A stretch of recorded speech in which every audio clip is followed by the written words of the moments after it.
vegetables. So why drink a green drink? Again, they're easy, they're portable. You can sneak it into your kids' meals without them even knowing it. They can help make it, which empowers them to feel really good about what they're making, and so they're going to want to drink it because they made it, right?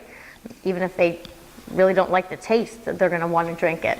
But there's ways that you can mask the taste of spinach and all that kind of stuff, and I'm going to tell you all about that. Aside from why you should smoothie and why you should eat your greens, it helps you feel better, it helps you look better, it helps clear your skin up, it helps you sleep better, it helps you have clear thinking. Anybody get that brain fog midway in the afternoon? Or if you haven't eaten breakfast, you get like kind of loopy. Have a green drink, I'm telling you, you kind of completely clear yourself up. Green drinks also help with elimination. Anybody ever get that constipated, right? You ever get that word? Well, by doing your green drinks, you eliminate very frequently and consistently. So first time in the morning, if that's what you are, so it helps. It's very good for you. How much should you smoothie? Okay, you want to start small if you haven't done it before. You want to start with a little bit of greens and more fruit. Okay, so you want something very simple and easy is spinach. Spinach actually has no taste, and when you mask it with a fruit, you got it. Fabulous smoothie. So I did bring a couple of things to share with you today. I'm going to make a smoothie for you guys. But you want to start with, maybe one green, one fruit. Then if you're going to add some more greens, you can add some more fruits, but eventually what you would like to do is a 3-to-1 ratio of vegetables to fruit. And I'm going to teach you a couple of different ways that you can kind of not even taste the greens in your smoothie. Perfect afternoon snack. Anybody get that hunger, 2, 3 o'clock in the afternoon? It's kind of, you had your lunch and you're not ready for dinner yet and you get hungry or you kind of get sleepy. Perfect, pick me up. So you're in the middle of the afternoon and you just whip it up. It'll reduce cravings because it's sweet and tastes good. So that's another reason why. Long-term success of smoothieing, right? You're going to get all your vegetables in first thing in the morning without even having to do it the rest of the day, although you're going to eat your salad or whatever for lunch or dinner. You will get to taste a variety of fruits and vegetables, right? Because you're going to kind of change it up a little bit. I have a handout for you with a whole list of greens, and I have a smoothie recipe for you. Anybody heard of Swiss chard? Or dandelion greens, collard greens. I have a whole list. Mustard greens, lamb quarters, watercress, parsley, cilantro, all these fabulous things that you can put into your smoothie that are going to be fabulous for you. My favorite is kale. And everybody's talking about kale, that superfood. It is fabulous for you, and it is a superfood. So it's going to fill you up. It's loaded with fiber. It's got protein in it, so in case people are vegetarians, and it is actually tastes great, I think. Fruits to add into your smoothie. I like to add a banana, especially a frozen banana. Anybody freeze their bananas? No? Yes, no, maybe so. Peel your banana and make sure it's the ripest. The riper the banana, the sweeter it is. Bananas and mangoes. And there's one more fruit that actually ripen after they're off the vine. Most of them, once they're picked, they're done. But bananas actually get sweeter as they grow older, right? Does anybody know that? Yes? So make sure you peel your banana first. Don't put it in with the outside, because you'll fight taking it off. Put it in a plastic bag. Adding a frozen banana to your smoothie is phenomenal, because then you don't need any ice cubes. It makes it nice and thick and frothy and fabulous. Berries are another good thing to add into your smoothie, because they are high in fiber, high in antioxidants, and again, another superfood. And they're going to mask, or I don't want to say mask, they're going to aid in the taste of your smoothie, right? And they are low on the glycemic index, meaning that they're not going to kind of spike your blood sugar level really high. All right. Dairy in smoothies. I know a lot of people like to, or if people have smoothie, they'll put like a yogurt or, you know, some sort of milk in their smoothie. I don't recommend it because some elements in dairy actually bind to iron, preventing the absorption rate of some of your nutrients. So you should stay away from dairy when you're doing your smoothie. You save yourself 2 hours before or 2 hours after. If you're going to do, it's like your cottage cheese or anything like that, make sure you have like a 2-hour window so your body can digest it. Okay, so some helpful hints in order to get these really good smoothies into your body. Plan a couple of days ahead of time.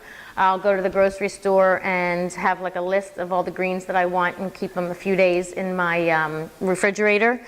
You want to wash them and chop them so that you are prepared, correct? And all you have to do is go grab. So I love to chop up all my vegetables and put them in bags in my fridge for about 3 days. It'll literally take you 2 seconds to make your smoothie. You grab your bag, you open your freezer, you grab your frozen banana, you put it all in. 2 seconds, correct? I mean, it takes more time to actually turn the blender on and have it blend than to put all the ingredients in. I am a firm believer of frozen berries. You can buy them by the bulk at like Costco or BJ's or one of those, a nice big bag of frozen, again, because it makes your smoothie nice and frothy and thick. And I also like to frozen vegetables because the next best thing to fresh is actually frozen because it's flash frozen as soon as it's picked. So when you're buying, you should feel good about buying frozen. I always have a backup. So if I run out of fresh spinach or fresh kale, I will buy a bag of frozen and it stays in my freezer so I know that I've got something to green into my smoothie. Okay? If you are having smoothie as a meal instead of a snack, you can add some sort of protein. Anybody heard chia seeds, flax seeds, hemp seeds? They're all really good sources of a vegetarian protein or a protein powder. Some people like to use them. So if you, they're good for kids to add some extra protein into their diet, for pregnant women to add some extra protein into their diet, and especially if you're a heavy lifter and you're lifting a ton of weights, you want a little bit of extra protein. Not necessarily need it because, like I said before, you get a lot of your protein from your vegetables. So to wrap it up, you want to start simple. So you want to start with something sweet, a banana or a mango. They're really, really sweet. And spinach or kale and some water. Blend it all together, throw in a couple of ice cubes, and you're done. If you'd like to add a little bit of flavor to it, I do one of two things. I have vanilla. I use just regular old vanilla that you bake with, and some ground cinnamon. Cinnamon is one of those, is a fabulous spice, and it actually helps to curb your sugar absorption. So that when you include the cinnamon into your smoothie or into your meal or into anything, it'll deter your sugar absorption for a longer period of time. Or you can go for cacao powder, which is a high antioxidant to make it chocolatey tasting. This is loaded with fiber. It's loaded with protein, so it's a great addition to your smoothie. And then some goji powder, goji berry powder. Anybody heard of goji berries? They're that, the berries, they're kind of little pink things. Well, it's the berries ground up into flour. You can add that into your smoothie as well. And then as you go and you get better with it, you're going to kind of get really excited and you're going to want to try something different in it, and you're going to want to add. I add parsley always to mine because it's actually a natural diuretic and it helps flush things out of your body. I always put, you're going to laugh, I always put celery into it. Again, one of those fabulous vegetables for you to kind of flush and eliminate everything out. But the sky's the limit. You can kind of play around with it and get really excited about eating really well. I have detoxed over 70 people. And part of my detoxing or clean eating program starts with a smoothie every morning. Everybody in my program has lost between like 4 and 12 pounds. But the point I'm getting at is everyone has said they have not gone back to a regular breakfast. They only smoothie in the morning now. Like, that's how fabulous it is. That's how great it makes you feel. That's how energetic. It's going to load it again with protein. So after a workout, you're going to have repair your cells with the protein, and you're going to feel great. You are just going to have so much energy. My one girlfriend's got a college son, and she said he's addicted. She sent him back to school with a blender. That's all he does, is he juices all day long, or smoothies all day long. So that's, you know, part of why I do what I do is I want to empower people and teach them about healthy eating and how to get all your nutrients in your body. So I want to thank you guys for coming today. Does anybody want to share anything that they learned, anything new that was like, ooh, an aha moment? Yes? I just have a question. Even Lane, I really apologize. Oh, that's great. So you would rather the smoothie as a meal than actually it's not like as a snack or a between meal. You wanted it to be more of a meal. You could do either. You could do either. I forgot to mention too, when you drink your smoothie, you should chew it. You should actually, because your digestive enzymes are released in your mouth, and that's actually what's going to get your absorption rate going and get all the nutrients into your body. Your stomach doesn't have teeth. And so when you chew your food, you chew your smoothie. And actually I'm so used to it already that I just do it automatically, and sometimes I'll be out drinking and people are looking at me like, what you doing? You chew your smoothie. So yes, that was a good question. A larger size would be a meal replacement, or you can cut it in half and use it as a snack. What do you think of peanut butter? Have you ever heard of PB2? Okay, the powdered peanut butter, fabulous. It's got protein in it. You put a little teaspoon, you want a chocolate peanut butter one, the cacao powder, the peanut butter, and a banana, and then you throw your spinach and your kale and whatever else. Excellent. It's great for you. Lots of protein. That's what I do. I just need to have the greens. I have the gardens and stuff. The greens. How do you mix when to have a smoothie around working out? Especially with how sometimes some days you work out really heavy and other days you might not. Okay, so do you come to the gym first thing in the morning? Like, you come at night. Okay, so your question, you want to know when to smoothie? Yeah, like how soon after like a workout should I eat a smoothie? Like before I work out, after I work out? I think. Right? Okay, I think personally it depends on you and your body if you need something before you work out. If you are going to eat before you work out, you definitely should give your body at least an hour to digest whatever you've eaten, and you want to make sure you've eaten something, not all carbohydrates. You want some protein in there too. So like an apple with peanut butter is a great snack for before a workout. Smoothie, yeah. I mean, you could drink your smoothie before, but again, give yourself an hour before, and then you should try to eat between a half hour and 45 minutes after a workout, because that's going to give your muscles in your body the most benefit to repair. The protein is going to repair the muscle breakdown. And again, depending on how hard you've worked out, whether is how much you want to actually use it as a meal or just kind of like a little bit of a snack. Anybody else? How do you determine serving size? Very good question. Very good question. Our world has supersized me, right? Everything's huge and large, and small is now a medium, and medium is now a large. So my thought is probably it depends on your size too. I can't drink as much as my husband can. He's 6'3" and 200 pounds. So I'm going to have less. I would probably have as a snack probably 12 to 16 ounces, and if I'm going to use it as a meal, maybe 18 ounces.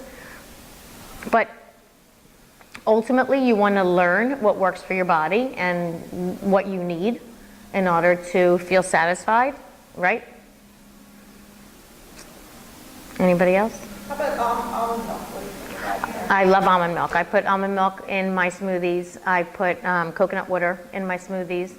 I put hemp milk in my smoothies, okay, because they're non-dairy milks. That doesn't interact with the iron. No, it's non-dairy. It's literally just almond milk is literally almonds and water. Oh, there's an additive in certain almond milks, which is why I'm a proponent of making it yourself, carrageenan, that is causes cancer in laboratory animals. So if you're going to use your almond milk or your hemp milk or your rice milk, make sure you look for that.